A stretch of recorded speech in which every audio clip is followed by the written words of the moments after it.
কখনো আপনি কটু কথা বলবেন না, কোন সময় বলবেন না যে তোমার ঠোঁটটা মোটা। একবার ঠোঁট মোটা বললে 10 বছর ভালোবাসবেন না। কোন সময় বলবেন না যে তোমার রংটা কালো, এভাবে বলবেন না। খালি প্রশংসা করবেন, বুদ্ধি কম, প্রশংসা প্রিয়।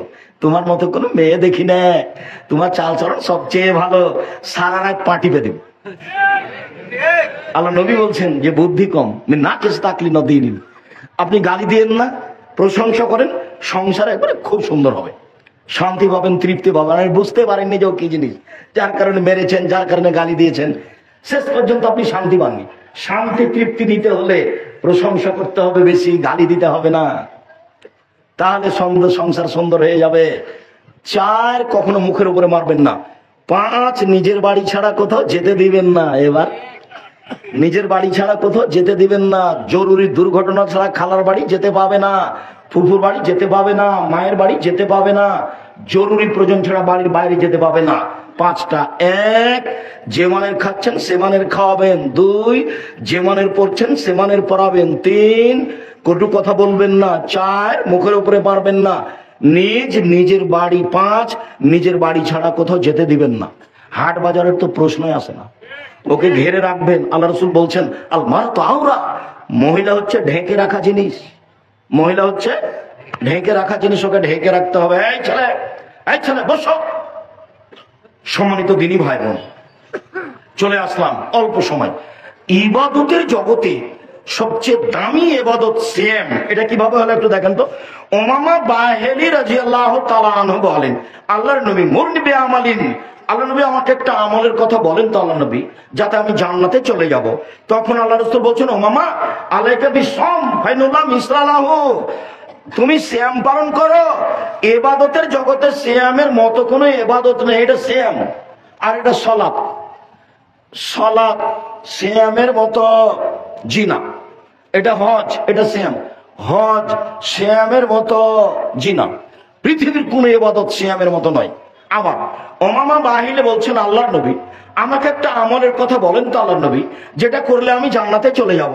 তখন আল্লাহ রাসূল বলছেন, উমামা আলাইকা বিসসাম ফাইন্নাহুল্লাহ ঈদুল্লাহু, তুমি সিয়াম পালন করো। ইবাদতের জগতে সিয়ামের সমপর্যায়ের কোনো ইবাদত নেই। এটা সালাত, এটা সিয়াম। সালাত সিয়ামের সমপর্যায়ের জিনা, হজ সিয়ামের সমপর্যায়ের জিনা, কোরআন তেলাওয়াত সিয়ামের সমপর্যায় জিনা, তাসবিহ তাহলিল সিয়ামের সমপর্যায় জিনা। এমন কোন ইবাদত নাই যেটা কার সমপর্যায়ের হতে পারে? সিয়ামের সমপর্যায়ের হতে পারে। এই কথা মুহাম্মদ সাল্লাল্লাহু আলাইহি সাল্লাম বলেন। আল্লাহ নবী বলেন, জান্নাতের দরজা 8টি আর জাহান্নামের দরজা 7টি। যেদিন মানুষ জান্নাতে ঢুকবে তো সালাতের জন্য একটা দরজা আছে। ফেরেশতারা বলবে আসেন আসেন, যারা সালাত আদায় করেছেন এই দরজা দিয়ে আসেন। যারা সিয়াম পালন করেছে ফেরেশতারা বলবে আসেন আসেন, যারা সিয়াম পালন করেছেন এই দরজা দিয়ে আসেন। যারা হজ করেছে আসেন আসেন, যারা হজ করেছেন এই দরজা দিয়ে আসেন। আল্লাহ নবী বলছেন যে এজা দাখালা আখির মুগলিকা, সিয়াম পালনকারী শেষ ব্যক্তি এই দরজা দিয়ে ঢুকে গেলে এটা ক্লোজ করা হবে, এটা বন্ধ, বাকিগুলো খোলা আছে।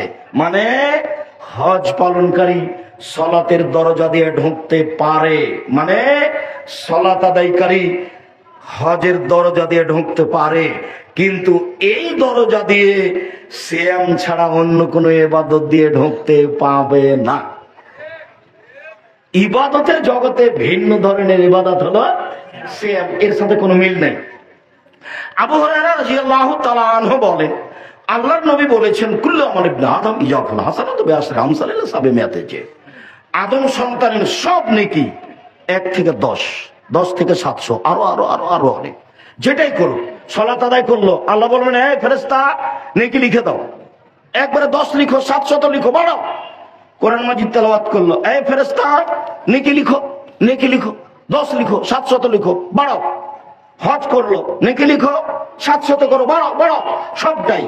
কিন্তু আল্লাহ বলছেন ইল্লা সাওমা, তবে সিয়াম ফাইনাল লি, সিয়াম আমার ব্যাপার, ওনা আজিজেই প্রতিদান আমি দিব। কি প্রতিদান দিবেন? সিয়াম পালন করলে 2, 4, 5, 10 নেকি হয় না।